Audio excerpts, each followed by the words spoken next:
हुक्म कीजिए। अमजद कह रहा था आप कुछ जरूरी बात करना चाहते हैं। जी सर, वो मुझ में तो इतनी हिम्मत नहीं है सर। वो दरअसल भाई वो दिलावर के बारे में मैंने आपको बताया था ना, सो मैंने सोचा मेरे साथ साथ आरिफ साहब का भी फायदा हो जाए। काफ़ी जाना पहचाना बंदा है, बड़े बड़े लोगों के साथ काम कर चुका है, बस थोड़ी सी इन्वेस्टमेंट है और फिर फ़ायदा। तो मैंने सोचा आरिफ साहब का भी फ़ायदा हो जाए, ये वैसे भी अपनी फैमिली के वाइद कफील हैं। अरे तो आरिफ साहब आप सीधे सीधे कहिए ना, पैसे चाहिए, ये कहने में कैसी शर्म। और वैसे भी मैं तो सबको इंटरेस्ट पे पैसे देता हूँ, आपको भी दे दूंगा। इसी बहाने आप मेरे एम्प्लॉय होने के साथ साथ मेरे क्लाइंट भी बन जाएंगे। बहुत शुक्रिया सर, ये तो आपका बड़ापन है सर। अरे कहाँ आरिफ साहब, इतना ही बड़ा, इतना ही अच्छा होता मैं तो। आप इतने सालों से हमारे एम्प्लॉय हैं, आपके बारे में सब कुछ जानता कि आपके घर में कौन कौन है, आपके ख्वाब क्या है। पर देखिए, मैंने कभी पूछा ही नहीं। चलिए अभी बता दीजिए, घर में कौन कौन है? सर मेरे ख्वाब भी घर वालों से ही जुड़े हुए हैं जी। बेटी है एक छोटी, कॉलेज में है। बड़ी बेटी यूनिवर्सिटी जाने के ख्वाब देख रही है, और बेटा माशाअल्लाह अपनी जिंदगी में सेटल है सर।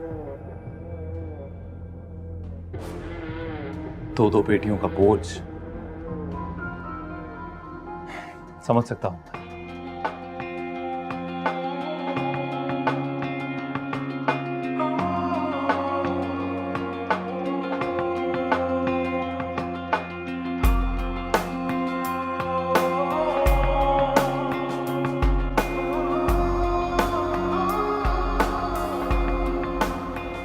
अरे खाना क्यों नहीं खाया तूने? आप ही ने खाना खाया? ओफो, बड़ी तुझे उसकी फिक्र है। भूखा नहीं मैं मारती उसे। जितनी फिक्र तुझे उसकी है, कभी मेरी भी की है तूने? मम्मी आप क्यों करती हैं उनके साथ ऐसा सलूक? ना अब्बू और आपकी शादी होती और ना उनकी जिंदगी बर्बाद होती।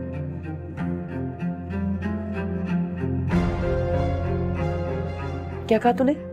मेरी जिंदगी बर्बाद हुई है, मेरी किस्मत फूट गई। हाँ, हर लड़की के अरमान होते हैं। मुझे मुंह दिखाई में हीरो के हार नहीं मिले। इनकी साबका बीवी की टूटी हुई मसैरी और 2 बच्चे मिले थे।